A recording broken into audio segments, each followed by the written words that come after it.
I've got a whole host of Pipedrive's spring updates for you from 2026. Pipedrive has launched more than 20 new features and clever enhancements. Let's take a closer look at them now. I've chosen 5 of the very best and one cherry on top. We'll begin by taking a look at the list view of deals. You can now filter directly by specific values, so you can apply a filter. For example, if the value is 5,000, it will only filter deals that have a value of 5,000.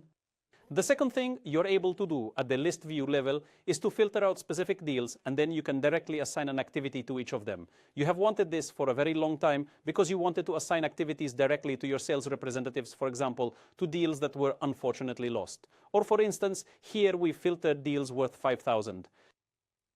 You click on Create Activity for Salesperson, then you select which salesperson you want to assign that specific activity to, and finally, you click Schedule. However, Pipedrive has thought about this a bit more deeply. What Pipedrive can do is ensure that not all activities are assigned to a salesperson for just one specific day, but rather they are distributed to them over the next X days, for instance, after 5 activities.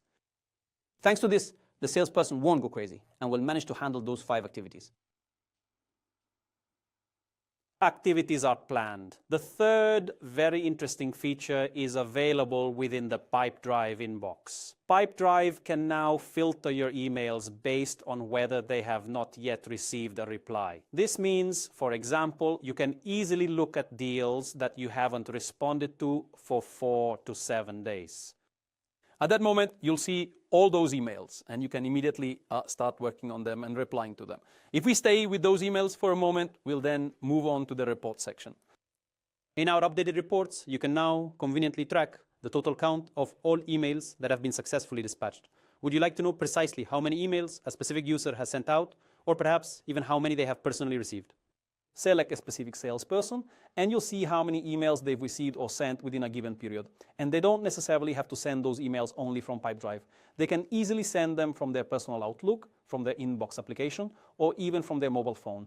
All that's required is for the email synchronization feature to be fully functional. And now, for our 5th useful tip.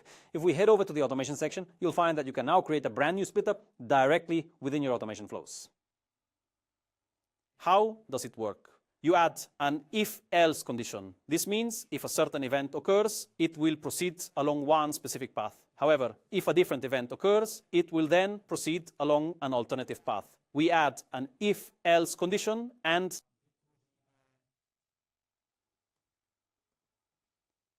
we'll add deal status is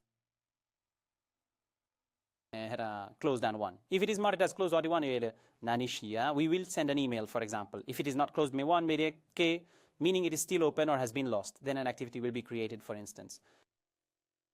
And as the cherry on top, I have a business card scanner. This feature is now available for both Android and iOS. Here's a demo. Here I have a business card. We don't really use business cards anymore, but AI generated a nice one for me, and I'm going to scan it. I'll open Pipedrive, the contact scanner. I'll photograph the card. Pipedrive can read the information from that business card and then save it directly as a new contact. From that contact, I can immediately begin to create a new deal. Those were 5 plus 1 useful tips that I personally find the most interesting, but there are actually many, many more. In fact, there have been more than 20 of them released over the past 9 months alone. You can take a look at a comprehensive overview of all these great tips in our dedicated article, which you'll easily find right there on our blog. And if you ever need any help, just visit davame.com. You'll find links to both the article and our website down below in the description. That's all from me.